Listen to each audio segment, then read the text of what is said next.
So welcome to the landscape of abstraction, George Morrison's legacy.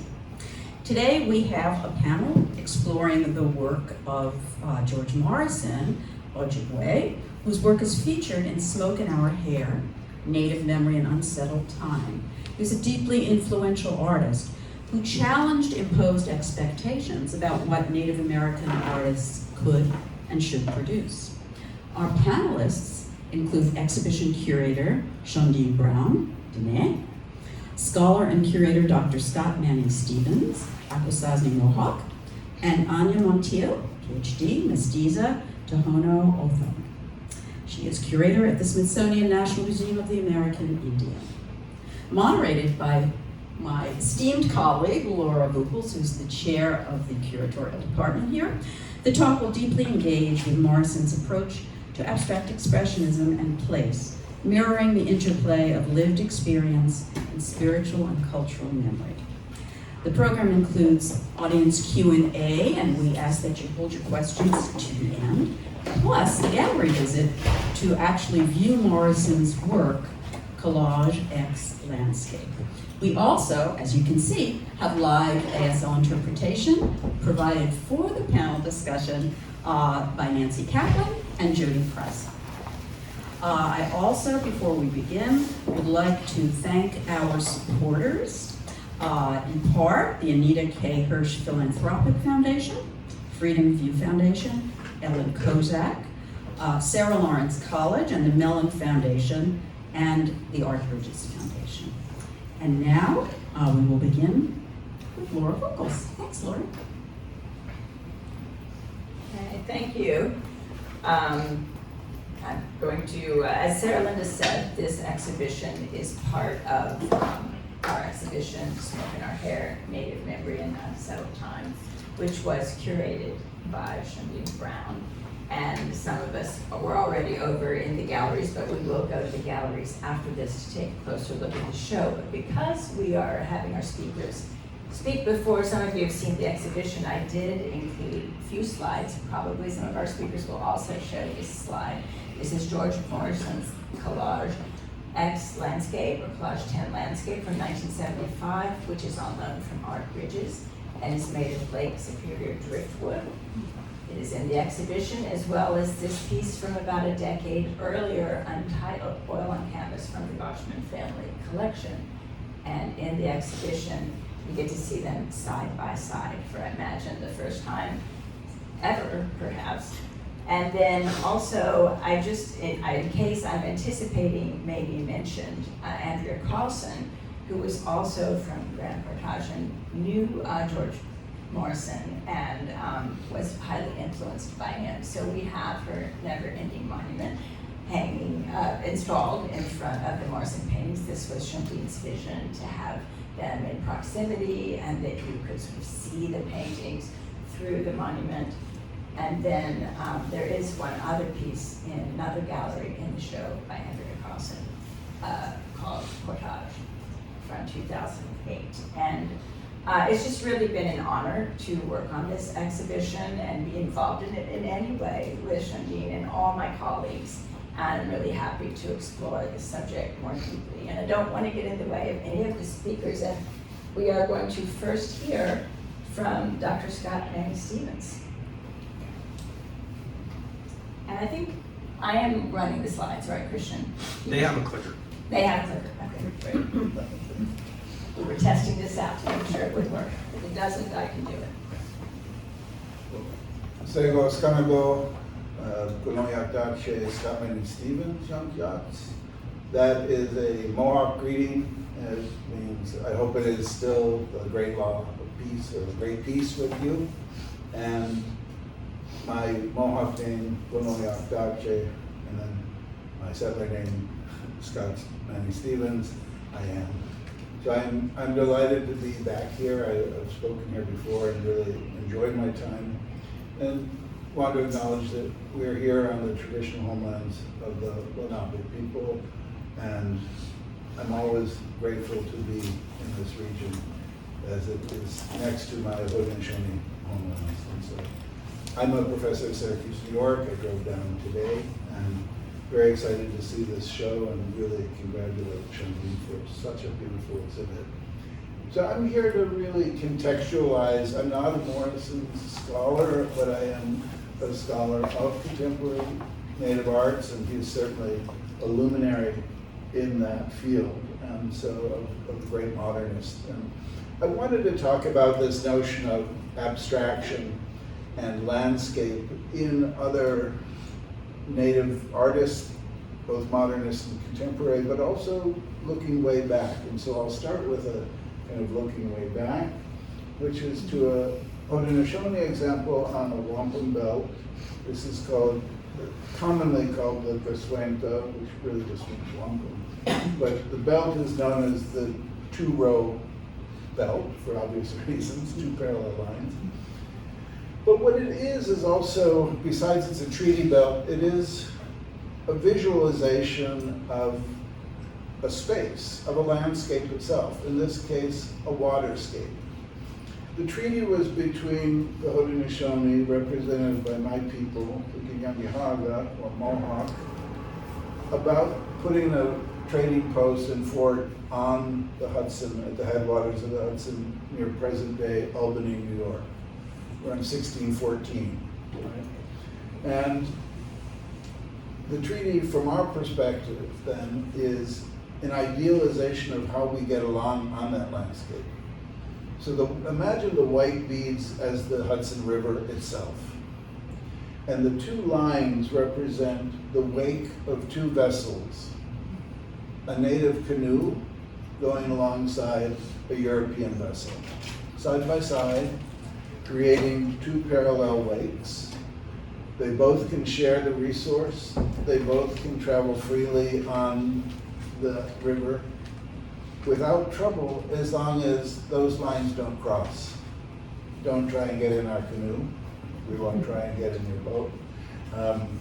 And it's not, when I was a kid and they talk about this, it's about it represents the mutual recognition of autonomy.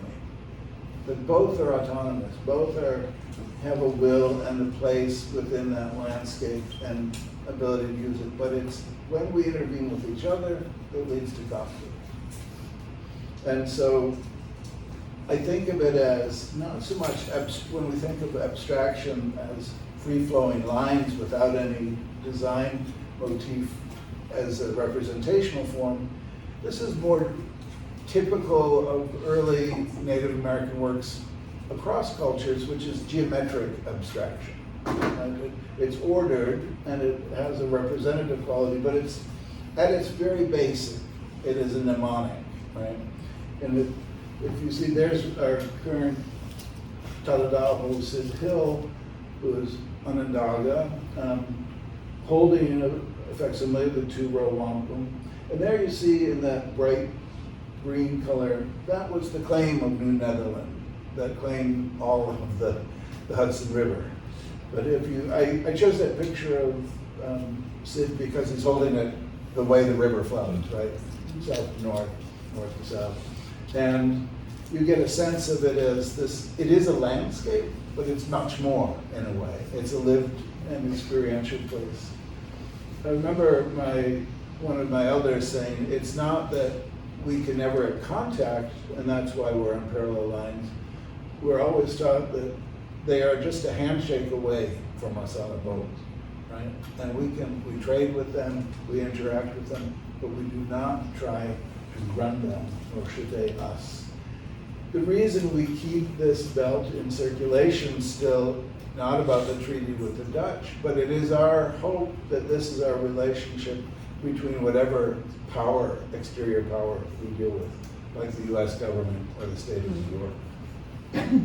I think there are other, modern artists like Akwesasne, Cherokee artists, who, again, is very conversant both in the Western art tradition and at looking at these geometric abstractions that influenced non-native artists like Marsden Hartley, who she's referring to here, who was himself inspired greatly by his trips in the early 20s and 30s to the American Southwest, particularly in New Mexico, Arizona area, where he encountered in indigenous work what some people simply called patterns, geometric patterns on pottery and in rugs, but were often mnemonics for features of the landscape, whether it was a mountain range, rivers, canyons, etc. And Walking Stick picks up on this in some of her more recent work, where she's taking a motif of a people that are usually blanked by traditional Western style landscapes, which does not usually feature humans in it, right? It features, it kind of fetishizes the emptiness of the land as wilderness. And what Walking Stick is doing is reminding us that these are lived in and curated spaces by the peoples that have always been there. And so this, Rio Verde on the Rio Grande is not just a beautiful empty landscape, but it is the homeland to Native people. And then she'll take a design from whatever the closest nation is and superimpose it on that landscape as a kind of reminder that don't let us pretend for a moment that this is wilderness where no one lives, but it is a place that, in the Haudenosaunee languages, Mohawk, Oneida, Onondaga, we don't have a word for wilderness. It's not even possible. Right? To think of a place that's somehow hostile to humans that's in nature. We could talk about places where not many people live, and we could talk about the forest, but this notion of a kind of wilderness, capital W, like you get in biblical texts or in Puritan sermons, we don't have that. I asked a friend of mine, how would we form that word? And he said, in Mohawk, he said it would be hard, because he said, our word for wild, like that's a wild dog and that's a domesticated dog, he said that word for wild is free. It is free. It's not owned. And he said, in our stand-in gender is always she, so it would have to be something like the place where she is free.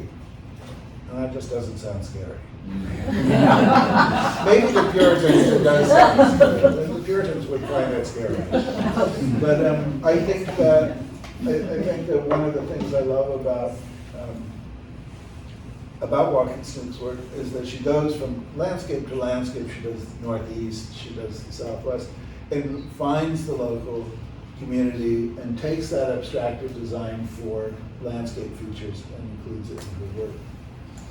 I'm also thinking of other kind of modernists, like Morrison, which, for Shoulder came up around the same time and through very similar New York-based, it was modernism central then. We're not talking about them learning this from afar. Morrison and Shoulder, they were in the thick of it, of abstraction with Rauschenberg and all those people in New York City. They were part of the village scene and so on. They're as much the creators of it as anyone else. And so I hate to think of them as somehow in any way derivative, because they are there right from the beginning. And you can see in Shoulder's work, when he visits and goes to New Mexico, when he starts teaching at the Institute of American Indian Arts in Santa Fe, where he is when he does these two New Mexico pieces.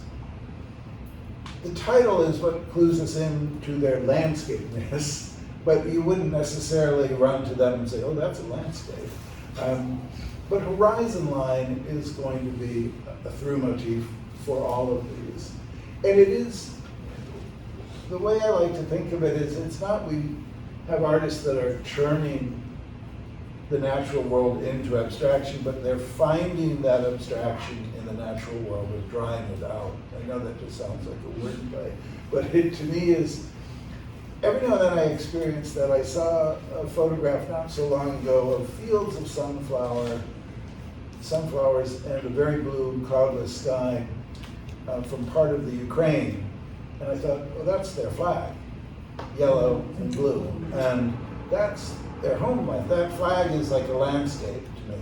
And similarly, I look at these wonderful layers and think of my experiences of New Mexico, where one of my brothers lives and teaches at IAIA, and the multicoloredness. We always laugh when someone says, oh, the desert's so drab. Boy, it is anything but. I remember asking a Diné friend of mine from undergraduate years at Dartmouth how he liked it being so far away. And he said, he liked it fine, but he said, it's just too green. I was shocked to the core as a Northeastern Native person, too green, but he said, why should everything be green? Trees are green, grass is green, moss is green. And it was only when I came to know the Southwest and the incredible palette of the landscape of Arizona and New Mexico that I realized, yeah, maybe it is a little too green. But it's those matters of perspective that I think I really enjoy when thinking about this. So when I see a work like this, collage, tan, landscape, I love that it is driftwood from the Lake Superior, because I grew up on the shores of Lake Ontario. And though much smaller a Great Lake than Superior, you still can't see across it. And when I was a kid, that was as close as my imagination could take me to the sea. It was a huge body of water that you could not see across. And we also gathered the kind of driftwood, not like tree shapes, but leaf shapes, because it was almost always from lumber and things like that. We're in the interior of the country and industrial things. But my imagination goes immediately to this as a representative part of my homeland, that Great Lakes experience. And again, just the utter simplicity of the horizon line, but the fact that it's so commanding in our mindset that once you mention it to someone, if you don't see it automatically, it's never going away. Right? It's never going away. You see this in his paintings, like 1981 Lake Superior landscape. And again, his love of the broken up, almost mosaic quality of that he textures his paintings, which always draws me in and makes me think of other geometric things in our collective or shared works like beadwork or quilt work and so on, which are usually highly geometric and abstract, but usually representative of some part of our lived experience and homeland. I just want to add one later artist, and then I'll finish. Teresa Baker, who I was delighted to see as a piece in the show. I didn't know it, and I am a big fan of hers. She doesn't really have horizon lines on hers, and when talking to her several years ago, she said so much of her experience of her homeland in the northern plains, in the Dakotas, North Dakota, is of flying over it. And we all know if you fly over the United States in a plane in that so-called flyover country world, there are these great quilt works of landscape that are part field, part highway, part forest, etc. And it's a real amazing experience to see that cut up that way. It's also, for Native people, a bitter experience again, because that is your homeland now turned into real estate, into highway, etc. And I love the evocativeness of these landscapes where she'll have sewn in pieces of materials like willow from creeks and yarns and quill work in different pieces on top of things that are very self-consciously artificial, like astroturf, one of her favorite media. And just one more. Again, you can see the way that road, that highway, runs over the fields of her ancestors. As a Dasa person, they were not horse people following the bison. They were sedentary along the upper part of the Missouri River and had grand acres and acres of cornfields and so on. And she's sewn carefully those corn husks onto that road that would otherwise make it invisible. And so I think those type of things resonate deeply and show that the connection to our landscape changes with the circumstances of our culture and our lives. but it never goes away. And it's just those things that I wanted to kind of bring out, shine a light on for a moment before turning this over to my colleague. Thank you very much. No, Thank you, Dr. Stevens. I was fortunate with my colleague Sarah Linda last year to see the show that Dr. Stevens curated at the Thomas Cole Historic Site called Native Prospects, Indigeneity, and the Landscape. So it's great to hear you speak today. And also, I understand you have forthcoming books about the appropriation of Native culture in museums. And now I'm going to turn the program over to Anya Montiel. As Sarah Linda said, she's a curator at the Smithsonian National Museum of the American Indian, where she has curated most recently Ancestors, Our Ancestors Know Who We Are, and the Future of Play. And so let's hear what she has to say. Thank you, and good afternoon, everyone. I'm just so honored to be here because I'm going to talk about an exhibition I worked on more than 20 years ago featuring George Morrison. So as mentioned, I am currently a curator at the Smithsonian National Museum of the American Indian, but more than 20 years ago, I was a curatorial research assistant for contemporary art at the museum. And my boss was Truman Lowe, also a Native artist who passed away, unfortunately, a few years ago. And it was his idea when he was actually interviewing for the museum position to be the curator of contemporary art. They asked him, what would be your ideal show? And he said that he wanted to do a Native modernism show and featuring two artists. So on the left is George Morrison, and then on the right is Allan Hauser. So you have these two figures, both around from the same time. Hauser was born in 1914, passed away in 1994. Morrison was born in 1919, passed away in 2000. They come from different nations. Hauser was born in Oklahoma, then went to school in the Southwest and stayed in the Southwest and became a teacher there. And then with Morrison, he was from Minnesota, and then he studied in Minnesota and New York, and then, RISD, Rhode Island School of Design, came back later back home to Minnesota. But so you have these two artists from different Native nations around the same age, but it was very important for Truman to feature artists who have influenced many generations of Native artists. And as their roles of both of them being professors, how they were as instructors and really kind of paving the way for many of the artists that we see today. Truman, in defining Native modernism, he said that both of them express a personal vision through a universally understandable visual language. So that's why he really felt that these were the two artists that he wanted to feature. I'm also very lucky that someone remembered to take installation photos 20 years ago. So it was wonderful to go through our database for archives and thank goodness find photos. So I was so happy because it's hard to describe an exhibit from 20 years ago if you're not in the space and you don't know exactly what it looks like. But this was an inaugural exhibition. So the Smithsonian National Museum of the American Indian has two locations, one in New York, one in Washington, D.C. The one in Washington, D.C. opened in 2004. And so for that opening, there are 4 main galleries and one was going to be art. So this was going to be the art. And in thinking of the design, there was this idea of, well, there's going to be so many people that what if you have those drive-by visitors that aren't going to read the labels? And so we created a center path.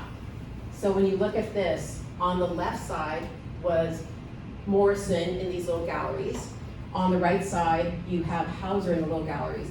But then there's a center path that if you were just going from one entrance to the exit, that you would get a little bit of both at the same time. So that was very intentional, so that hopefully every visitor would get a little bit of both of the artists, even if they weren't spending the entire time reading all the labels you labor over. And so here you can see on the right, you have this very figural sculpture made of Carrara marble by Alan Hauser. It was his first sculpture ever, so imagine that is your first crack at it. And this was in 1948 to honor veterans, called Comrade in Mourning.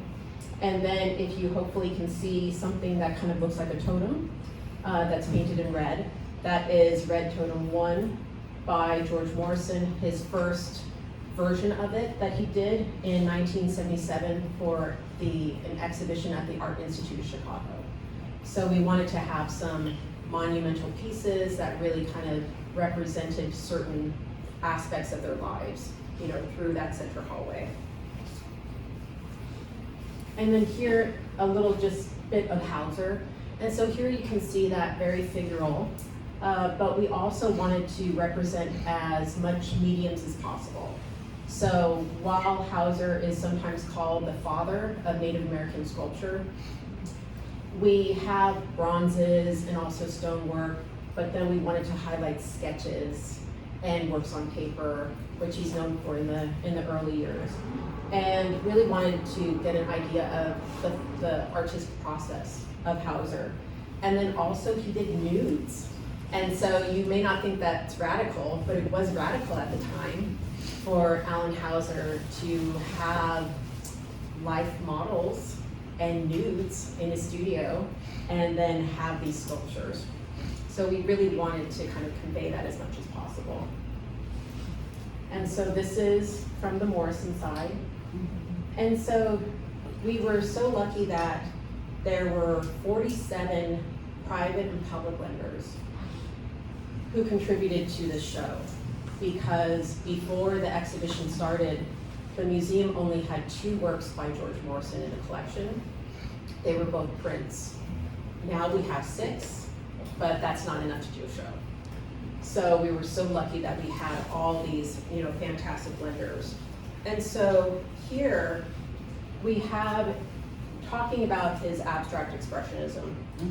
And so, you know, Morrison, after attending school in Minnesota, he received a fellowship to study at the Art Student League in New York City. He was studying under Morris Cantor. You know, he went to the famed Cedar Street Tavern with Franz Klein and de Kooning. And so he was really a part of this, you know, vibrant scene in New York City. And his previous training at the Minneapolis School of Art was very academic, very much figural, and very much representational. And so him going to New York, where there was so much experimentation, he really thrived there. And so here you can sort of see some of these. And Morrison talked about how he always loved color. He was really always drawn to color. And I even have a quote by him where he said, he's fascinated with ambiguity, the change of mood and color, the sense of sound and movement. And so you can really sort of see that in these early works that we assembled there. And then also Morrison is known for sculptural works. And so we have the larger pieces like the red totem that I showed, but then also he had smaller maquettes as well. And also we do have in the collection that cube, thank goodness. So it's always lovely when you have an exhibit and then lenders say, oh, well, would you like that in the collection? And so, of course, we said yes, yeah, please. But again, we really wanted people to understand both of these artists and their love of experimentation, and really how you can really see how they are working through their environment, working through landscape, definitely for Morrison, and really about this love of color and also love of form that you see with Morrison. And then, of course, the wood collages. And so while Morrison referred to himself as a painter, he created these lovely wood collages, but he called them paintings in wood. And he would take various pieces of wood, join them together in these large scenes. And he talked about how when he was in New York and when he was in Rhode Island, that he would summer with artists at Provincetown. And the town really reminded him of being back home near Lake Superior. And he said that he loved the curve of the beach and all the sources of driftwood. And so that's where he would start picking up these pieces of driftwood, looking at the certain shapes, and then saying that the amazing things about these wood collages, or really paintings in wood, was that these pieces of wood were connected to the earth, yet they come from water. And so he loved that kind of, really exploring that through those pieces. And he does say that his wood collages are really him exploring the rock formations that he remembers in Lake Superior from his time. And we were very lucky that we had these collages. We didn't get the one that you have on view.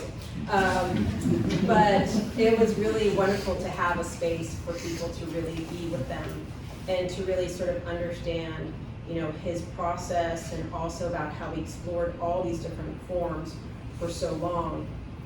And, oh, that's another.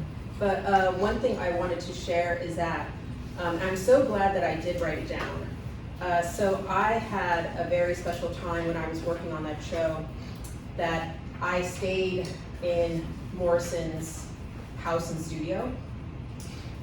And since it was more than 20 years ago, I probably really didn't understand, how lucky that was to spend time in someone's home and studio. But I had the opportunity to stay at his home, which is Red Rock. And it was right there on the Grand Portage Reservation. And his windows looked out to Lake Superior. So when I was there, and you have this isolated strip of shoreline, and this is the place where Morrison sketched, painted, drew inspiration. And I decided to stay there and just watch the night. And when I was watching the moon, I saw all these little shimmers on the surface of the water. And they were different colors, and they were dancing. And I realized that I was experiencing what he got to experience part of the day and part of the night. And it was just so brilliant to me that although it was dark outside, the moonlight created these specks of color that were on the surface of the water. And so at that point, I really understood his fascination with the horizon over Lake Superior, and why it had been this recurrent theme in his works for many years. And I myself sat in awe of just like the power of that place, and the power of the water, and the power of the place where you have the sky and the water come together. And so I just wanted to end on this quote by Morrison. And he said, "I think of the horizon line as the edge of the world, the dividing line between water and sky, color and texture. It brings up the literal idea of space in painting. From the horizon, you go beyond the edge of the world to the sky, and beyond to the unknown." Thank you.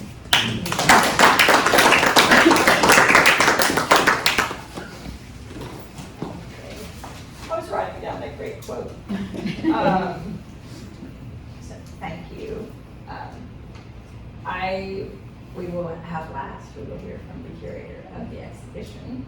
And Sháńdíín Brown just is now back at the university at Yale as a PhD student, but she has had a pretty extensive career as a curator already, working at the Hersh Museum, the Penn Museum, and at RISD, where she was the first Henry Luce Curatorial Fellow and then Assistant Curator of Native American Art, and curated exhibits like Unbroken, Native American Ceramics, Sculpture, and Design, as well as Being and Believing in the Natural World, which seems to lead directly into this topic.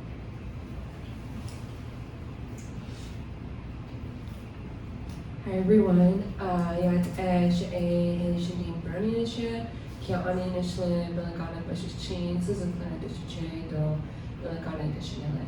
So, hi, I just spoke in Diné or Navajo language and said that my name is Sháńdíín Brown. I'm from Arizona and I'm Diné or Navajo. First, I want to say thank you guys so much for traveling and sharing. I learned so much from your presentations, and it means a lot to have people in this space who work with Native art. Sometimes I can feel like a solitary experience, but it's great to kind of bring people together with this exhibition. And you'll notice that we're specifically talking about George Morrison's life and career and his work. But the show, which I hope, after this we'll talk about, but even if you have to leave early, the show right across the West Wing is a group show. And it's spanning 60 years. So we're going to talk about a specific Morrison piece that's the earliest in the show, but the most recent was made in 2024. So we're really spanning 60 years.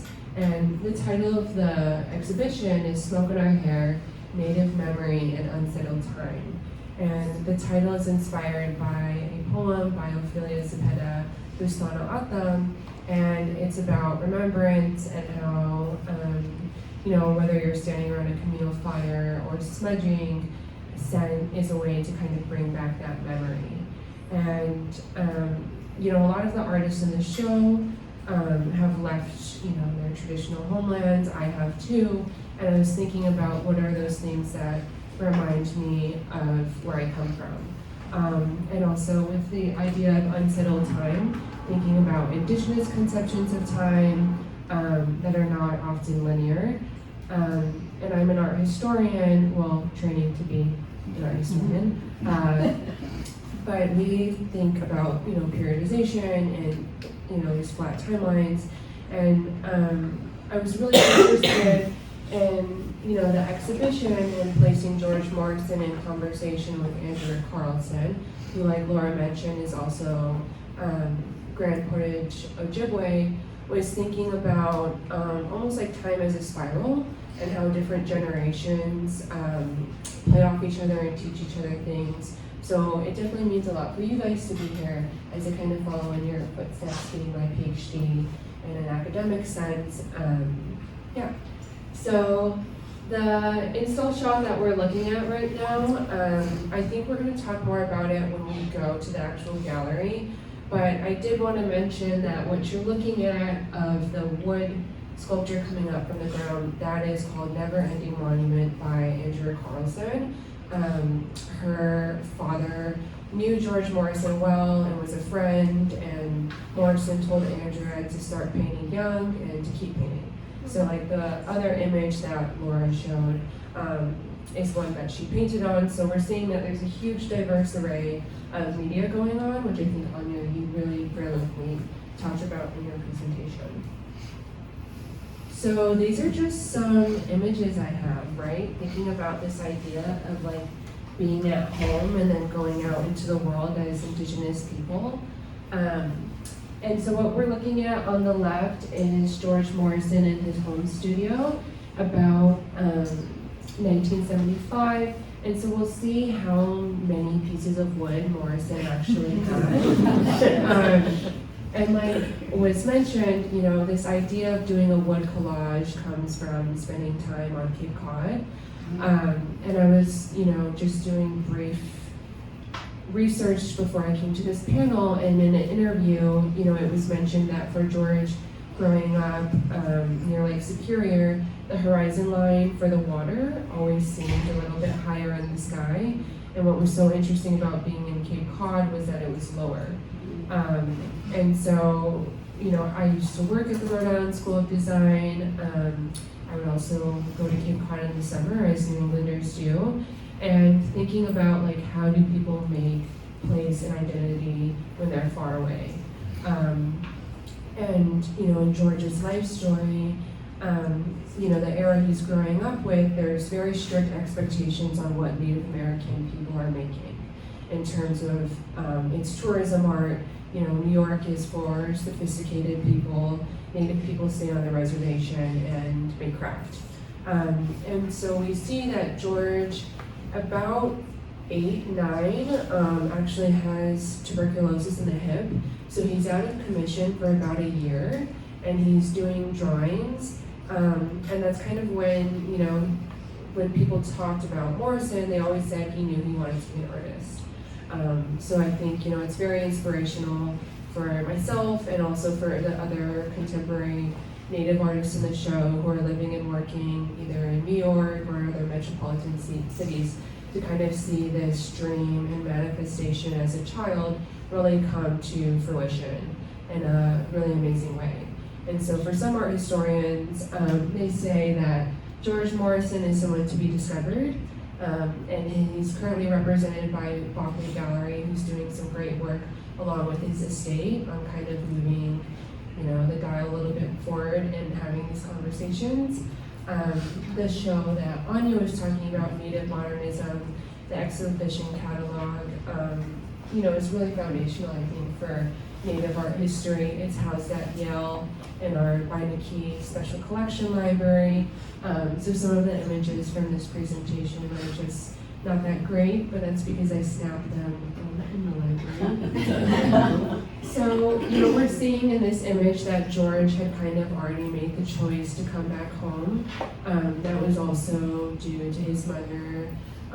She was growing older and she did pass away, and he was there at home. So when you go into the gallery and read the labels, even though the show isn't directly about this idea of home, it really is tied into the exhibition through the poem and through this idea of leaving and going out in the world, and then maybe coming back. And then we see the next image is George in London, where he had a Fulbright. Actually, he got a Fulbright in Paris, excuse me. But this is an image of him in London for sure.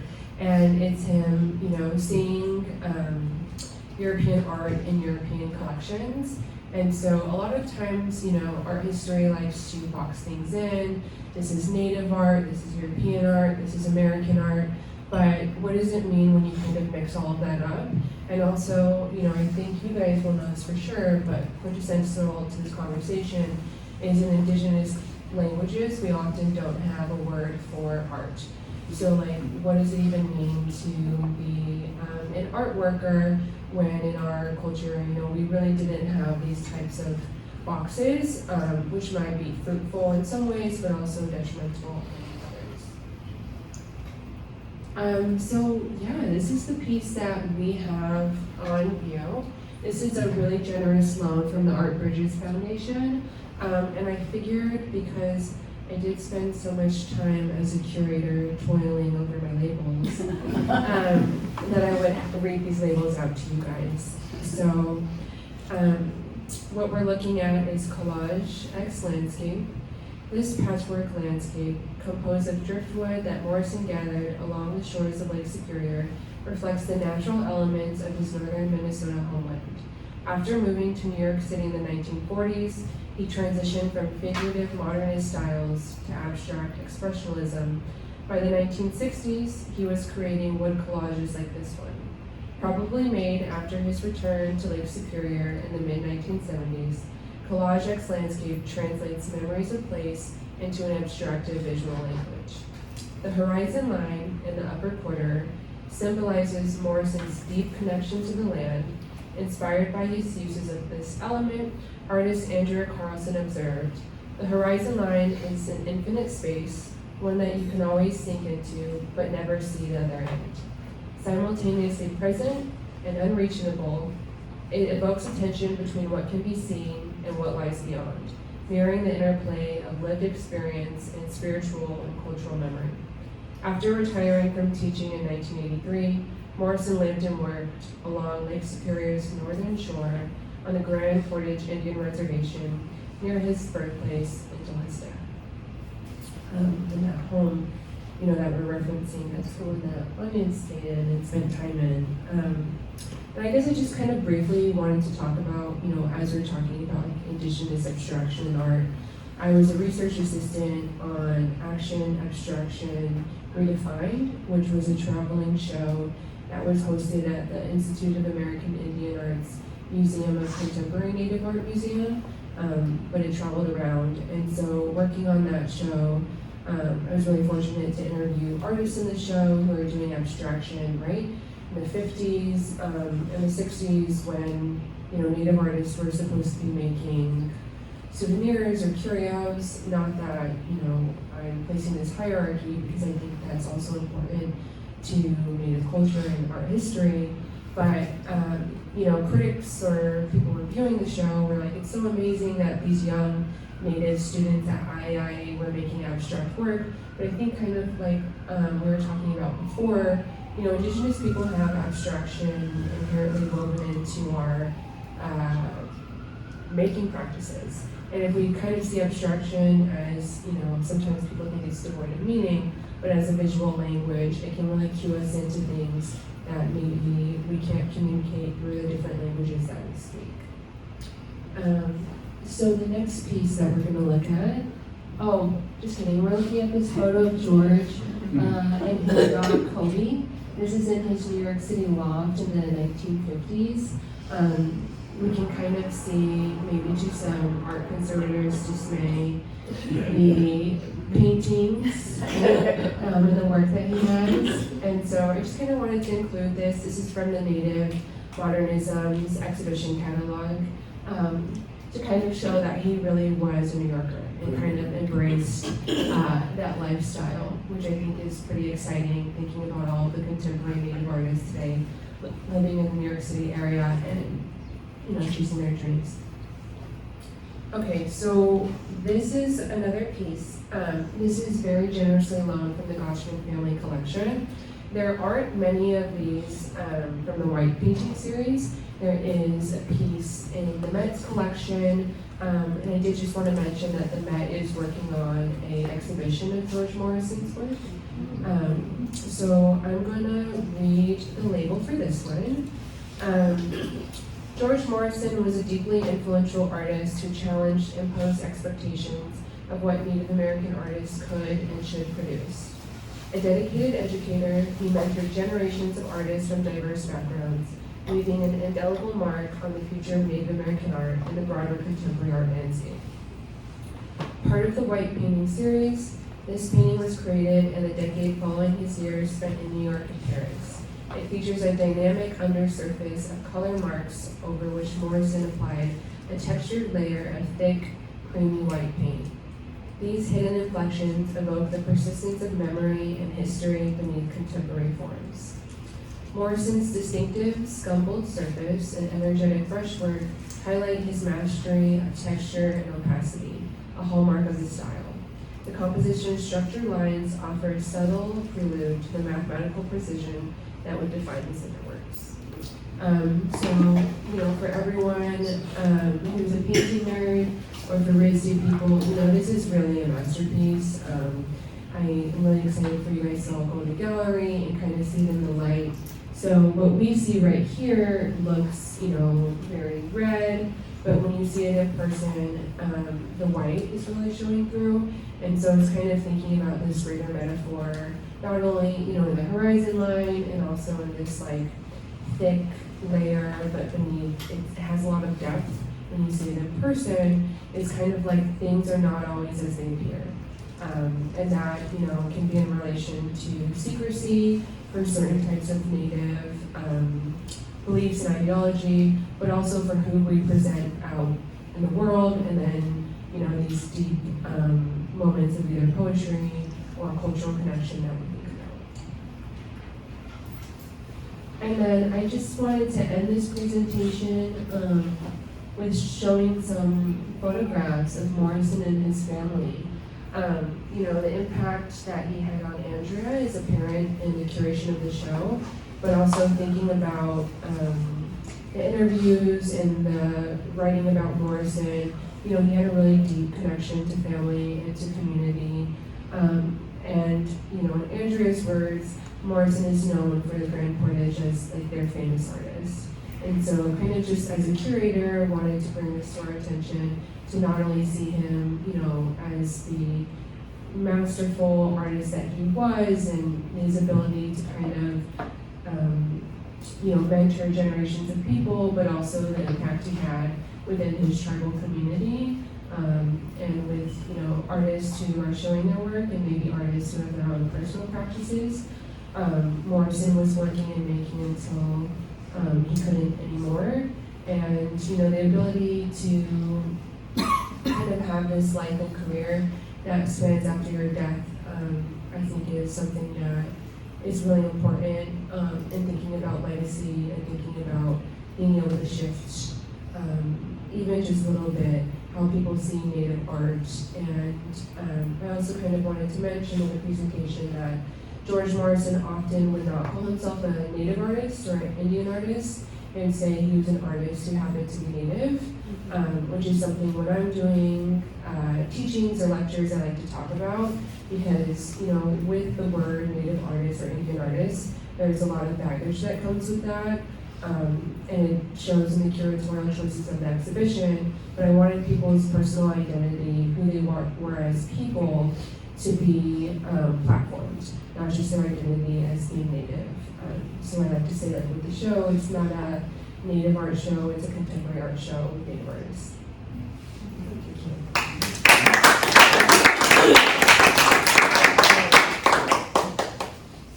Thank you, Sháńdíín. I just wanted to, first of all of that was so fascinating. I was furiously taking notes, and there was a couple of things that I wanted to bring up. One, and I don't know if anyone will have anything further to say on this, but I was fascinated about the wood because having mostly seen driftwood at beaches, it did not occur to me that it was lumber that was this, and so I was kind of blown away and writing that down, and it also just seemed so much more sort of poetic and full of story, that maybe these were pieces of houses or things that, you know, had been shaped by people and then became driftwood, sort of went back to the water, came back up on the shore. But when I was listening to some biographies of Morrison, and I think when he was in high school, he was studying craftsmanship, right? Didn't he make chairs and furniture and things like that? So I didn't know if anybody had anything else to say about this sort of attraction to the wood and his biography. I'll just say, I mean, this isn't about Morrison's biography, but just that one of the things I noted about it being lumber or pieces, because that is how I experienced wood on the shores of Lake Ontario. Also occasionally shaped like, you know, the tree it came from, but much more commonly like this. And I think of it as a kind of metaphor for where we are now, in that at one point in time, it would have all been natural, you know, with the branches on it, like a snag in a river or something.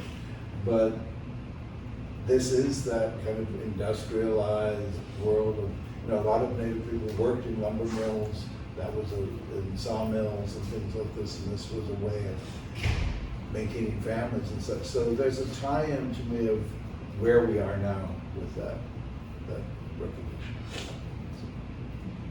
I mean, it just, reading. Yeah, I think just like reading biographies, you know, some people were noting that in his community, you know, tourism was very important, and so he would do carvings of bow and arrows and like little totems, and he would sell them and make them, you know, just as a young child to make money. So for me, like as an art historian, obviously those did not survive into collections, but it would be really interesting to see that arc of evolution. You know, seeing what was made from wood as a child with these imposed expectations of what will sell, living under, you know, this one mode of capitalism, to then seeing what happens, you know, in 1975, and selling these works to galleries and museums, and kind of seeing that evolution. And he really did have an affinity for wood, which is, I also work with little wood seed beads that come from my family's ranch on the Navajo Nation. So it's just interesting to see that materialization of cultural connection, and then whether Morrison wanted to talk about it, or whether he wanted kind of this abstract moment where the work speaks for itself. Yeah, I guess, knowing that he had been a woodworker, suddenly I was seeing these pieces very differently. I was imagining, him carving dovetails for, corners of furniture and fitting all these things together. But I love that you said he also saw them as paintings in wood. I was listening to an interview with Andrea Carlson, and she was talking about, if you've been to Lake Superior, if you've been to Grand Portage and been in the landscape, like you were saying, Anya was saying that she went there and she went out at night and looked at the lake, that you would not, suddenly they would all seem like landscapes to you. The abstraction was going to fall away. I'm probably quoting her very badly, but I love that idea because I'm often here in our collection thinking about, the landscape and those sort of intersections with abstraction and the landscape. So I guess what I wanted to tease out a little bit more was the horizon, because we all talked about it a little bit, and I'm looking up here, and I had brought a visitor into the gallery right before this program, and not particularly an art historian, and the second they saw this, they saw the horizon and knew it was a landscape. And Andrea said that she really thought focusing on the horizon from him. So maybe we could say a tiny bit more about that, because when I was looking at the other one, can we go back to the other painting, someone? As soon as I was looking at that today again, I saw again, the lines are very fragmented, but then up at the top there you have in this very early one, 1965, also a horizon line. Anything else to say about the horizon before we go? Because I know Andrea was saying that sometimes in her horizons, she'll do a whole series of paintings that the horizons line up, so that if they're hung in a gallery, it's all one horizon. And that she said she got that from him.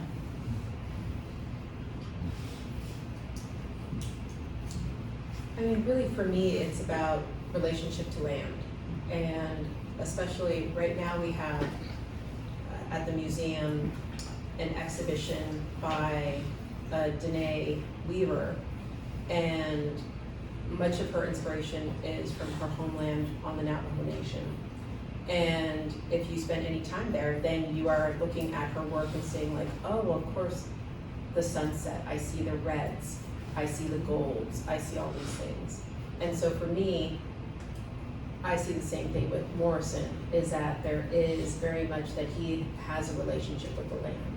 And so he really, with his work, especially with these wood collages or the other works that you see, if you spend any time around the Great Lakes, yes, it is there. Or even if you spend time in Chicago and you're able to, go out and spend time on the lake, that it is really, for me, just understanding relationship to place and the importance of that, and how an artist is able to translate that through whatever medium they use. Yeah, I guess I would just add that, as art historians, we think about close looking at objects and at art, but I think for Native people, close looking at the land is kind of inherent, and in today's digital age where we have so much to do, maybe we're not spending as much time out looking at, what does our natural landscape look like.